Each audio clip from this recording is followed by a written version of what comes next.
lo que está despertando en nuestra iglesia, Lazos con Dios, es un lugar, como nos acaba de decir Alex, para todos y para todas, un lugar de reconciliación, amén. ¿Cuántos hemos sentido la presencia de Dios en este lugar, amén? Cada semana, quiero decirles eso como un testimonio, cada semana es impresionante la cantidad de personas que están interesadas buscando un lugar donde volverse a encontrar con Dios. Quizás como estuvo usted y como estuve yo en algún momento de nuestras vidas. Y este es un lugar que abre todas las puertas cada sábado, cada semana, cada lunes, cada actividad que tenemos para gritarle al mundo que Dios nos ama tal y como somos, amén. Y si usted lo cree, dele un fuerte aplauso al Señor en esta noche. Y vamos a entrar en esencia a la palabra de Dios y quiero que abran sus Biblias. Si usted no trajo Biblia, no se preocupe, se puede retirar. No, mentiras, en pantalla van a ver, en pantalla van a ver el texto bíblico. Y podemos abrir nuestras Biblias en el libro de Segunda de Samuel. Segunda de Samuel, capítulo 9, versículo 1 en adelante. Segunda de Samuel, capítulo 9, versículo 1 en adelante. Esta historia es impresionante porque precisamente relata, su título es La Mesa del Rey. Y muchos de ustedes quizás en algún momento han escuchado de Mefiboset. Muchos han escuchado esta historia magnífica. Pero hoy quiero darles totalmente una vuelta a lo que encontré en este texto de Segunda de Samuel, capítulo 9, versículo 1 en adelante. Dice la palabra de Dios. Cierto día, ¿qué dice? David preguntó. ¿Lo tenemos allí ya en pantalla? Ok.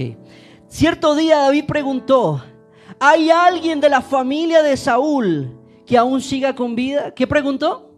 ¿Hay alguien de la familia de Saúl que aún siga con vida?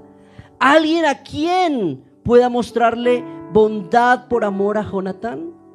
Versículo 2 dice: entonces mandó a llamar a Siba, un hombre que había sido uno de los siervos de Saúl. Para ahí por un momento. El texto inicia que un día cualquiera, un día como hoy. Diga conmigo, un día como hoy. Otras versiones dice cierto día, la mía dice cierto día. X. Me encantó cómo inició el texto porque no especificó, porque quizás históricamente podríamos decir en el año tal, del siglo tal. Simplemente dice cierto día. Y yo recibí esta palabra como un día como hoy. Sábado 11 de marzo del 2023. El versículo 3 dice: enseguida el rey le preguntó: ¿no queda nadie de la familia de Saúl a quien yo pueda beneficiar en el nombre de Dios? Volvió a preguntar el rey. Sí, su majestad, todavía le queda a Jonatán, un hijo que está tullido de ambos pies, le respondió Siba. O sea que si ustedes identifican, este hombre que tenía, dice, allí esta versión dice tullido de los pies. Mi versión en el versículo 3 dice lisiado de ambos pies. Mi versión dice lisiado de ambos pies. Para los que no conocen la historia, es impresionante porque este jovencito, Mefiboset, ¿cómo se llama? Mefiboset. Era linaje real. ¿Era el hijo de quién? De Jonatán. Jonatán era el hijo de Saúl, el primer rey de Israel. Pero recibe la noticia que su padre y su abuelo habían muerto en la guerra, y dice que la nodriza lo tomó, lo cargó cuando él era pequeño, aproximadamente 5 años. Y dice que por salir corriendo se le cae el pelado. ¿Sí se le cae a usted algún día el chino de la cama o algo así? Sí. A los que tenemos hijos, usted sabe que es un golpazo de esos y el susto de eso. ¿Ah? Y le duele más a uno. No sé. Pero dice que se cae y desde ese momento este niño queda tullido, o mi versión dice lisiado. Él ya no pudo caminar de ahí en adelante. La pregunta de David era clara. ¿Cuál era su pregunta? ¿Queda alguien vivo? ¿Queda alguien del linaje del Saúl y de Jonatán a quien yo pueda beneficiar, a quien yo pueda bendecir? Versículo 4. ¿Dónde está?, preguntó el rey. Y le respondieron: vive, aquí dice en Lodebar, está separado pero es pegado, en Lodebar, vive en casa de Maquir, hijo de Amiel, versículo 5. Voy a leerlo en mi versión. Entonces David mandó a buscarlo y lo sacó. ¿Qué hizo? Lo sacó de la casa de Maquir. El 6 dice: su nombre era Mefiboset, era hijo de Jonatán y nieto de Saúl. Cuando se presentó ante David, se postró hasta el suelo con profundo respeto. David dijo: saludos, Mefiboset. Mefiboset respondió: yo soy su siervo. El 7 dice: no tengas miedo, le dijo David. Mi intención es mostrarte mi bondad, por lo que le prometí a tu padre y a tu abuelo Saúl. Comerás aquí conmigo a la mesa del rey. Paremos ahí por un momento. Quiero iniciar por algo interesante. Mefiboset vivía en un lugar específico. ¿Cómo se llamaba? Lodebar. Diga conmigo, Lodebar. Y lo que encontré de Lodebar es espantoso, porque el significado de la palabra Lodebar literal traduce un lugar doloroso, tierra de tristeza, miseria y oscuridad. Fíjese lo que significa Lodebar. Y me puse a googlear un poquito sobre lo que era este territorio, este lugar. Y dice que era un lugar donde no se podía vivir dignamente. Estaba más o menos a 13 kilómetros del mar de Galilea. Para que ustedes me entiendan, en nuestro territorio, es decir, que el rey David estaba en Bogotá y Mefiboset en Riohacha, más o menos en La Guajira. Esa distancia había aproximadamente de Mefiboset al rey David. Pero me llama la atención que este lugar no tenía las condiciones para que una persona viviera.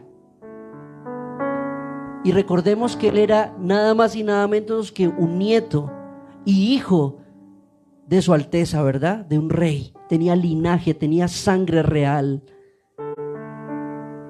Y quizás yo me encontré en el camino con que yo vivía en algún momento de mi vida en Lodebar, en una tierra desolada, en una tierra vacía, en una tierra donde quizás solamente la esperanza que tenía era arrastrarme como lo hacía Mefiboset. Y usted y yo muchas veces hemos vivido en Lodebar. Usted, cuando fue excluido, cuando fue rechazado, cuando pasó por el peor momento de su vida, se sentía viviendo quizás en una tierra como la de Lodebar. Lo peor y lo más grave de este asunto, ¿sabe cuál es? Que todavía hay muchos de nosotros que aunque literal no estén viviendo en Lodebar, en un tipo de Lodebar, su mentalidad sí. Porque su mentalidad está puesta en, como decía Mefiboset, es que yo soy lisiado, yo soy pobre, yo vivo allí en este lugar. El versículo 7 dice que David le dijo: no tengas miedo. Es decir, que tenía miedo. Y era natural. Le voy a explicar por qué Mefiboset podía tener miedo. La joyita de Saúl, para los que conocen la historia, el rey Saúl perseguía constantemente a David. ¿Cuál era su propósito? Matarlo. Y es que cuando iban a la guerra, pues David, la presencia de Dios iba delante de David, y era magnífico ver cómo la gente aún celebraba. Entonces cuando David llegaba, la gente decía: Saúl mató a 1000 y David a sus 10,000. Entonces, claro, Saúl dirá: no, toda la gente está avivando y celebrando a David, y yo, que soy el rey, no me dan la gloria. Entonces dice la Biblia que literal Saúl todo el tiempo estuvo persiguiendo a David para matarlo, para asesinarlo. Y es maravillosa la historia, porque Jonatán y David, en esto de pronto ustedes lo van a entender un poco más en las escuelas bíblicas, pero literal había un amor profundo entre este par. Yo tengo un tatuaje aquí para los que lo han visto en mi brazo, 2 Samuel 18:1. Tú lo tienes mejor en el brazo para que lo muestres allá atrás. No lo ven. Y dice: el alma de David y de Jonatán se ligaron y se amaron por siempre. Tanto así que cuando muere Jonatán, él hace una exclamación y dice: preferí el amor de Jonatán más que el de 1000 mujeres. Y era impresionante ver esta relación de este padre porque era algo muy profundo. Algunos pastores, teólogos dicen que era una amistad muy de hermandad, pero pues hay muchas versiones, ¿verdad? Muchas teorías, pero ese no es el punto. El punto aquí es que él hace un pacto, una promesa. ¿A quién? A Jonatán. Diga conmigo, Jonatán.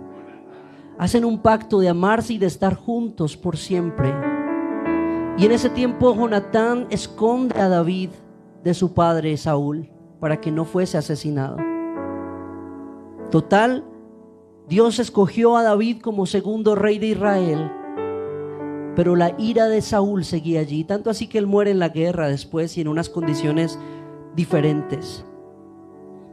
Y David diría con Mefiboset: esta es la hora y este es el momento para desquitarme de lo que me hizo Saúl. Tanta perseguidera, ¿yo qué voy a hacer misericordia con algún descendiente de la casa de Saúl? No tenía necesidad. Pero dice: yo quiero cumplir mi promesa. Diga conmigo: misericordia. Me llama mucho la atención el versículo 6 dice: su nombre era Mefiboset y era hijo de Jonatán, y se presentó delante de David. Se presentó y él se postró en el suelo con profundo respeto. Y él respondió: yo soy tu siervo.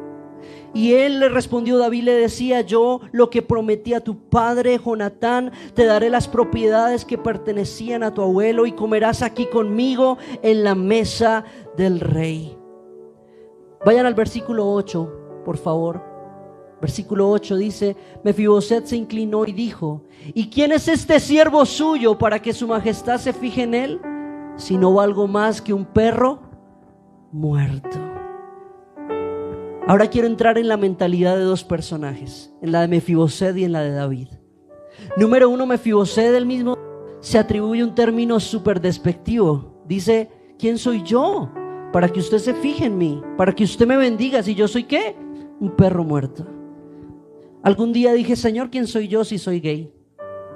¿Quién soy yo, Señor, si soy lo más, la escoria que toda iglesia rechaza? Soy el hijo que no quieren. Soy quizás el primo, el sobrino que en su casa crea vergüenza. Y eso quizás muchas veces tiene que ver con lo que estaba diciendo allí Mefiboset. Soy un perro muerto, porque su mentalidad todavía estaba allí en Lodebar. Su mentalidad estaba en su realidad, y su realidad era que era limitado, que ya no tenía riquezas. Pero algo me llamó aquí la atención, y es que literal hubo una restitución. ¿Qué hubo? Restitución.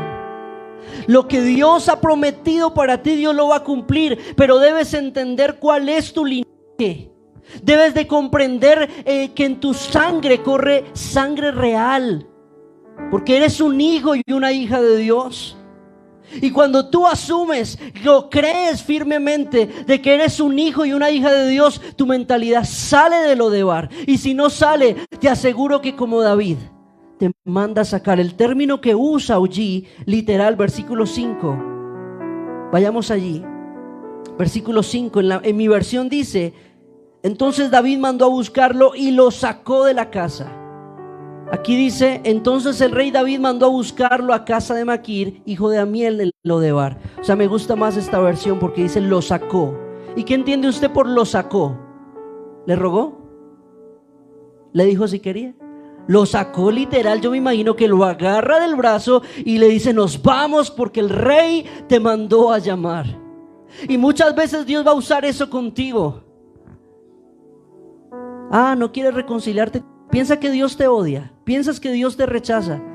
Te aseguro que alguien va a acercarse a tu vida en algún momento, como pasó. Hay alguna parte en tus redes sociales que va a decir: yo te saco de tierra de Lodebar y te llevo a ese lugar, a ese oasis donde quiero restaurar tu vida y tu corazón.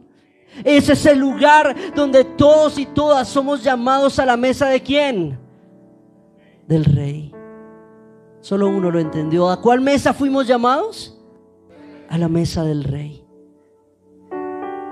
Y es ahí donde quiero entrar mucho más en esencia contigo y que despiertes en esta noche. Fuiste sacado sacado de una realidad en la que tú pensabas, solo tu mente. Ojo, esto entre comillas se lo digo. No hay peor enemigo de nosotros que a veces nuestra propia mente. Porque todo lo que crees en tu corazón está concebido acá. Y si tú crees que no eres merecedor de la gracia de Dios, si tú crees que definitivamente no tienes nada que ver con Dios, si tú pensaste que en todo este tiempo era mejor estar como un perro muerto,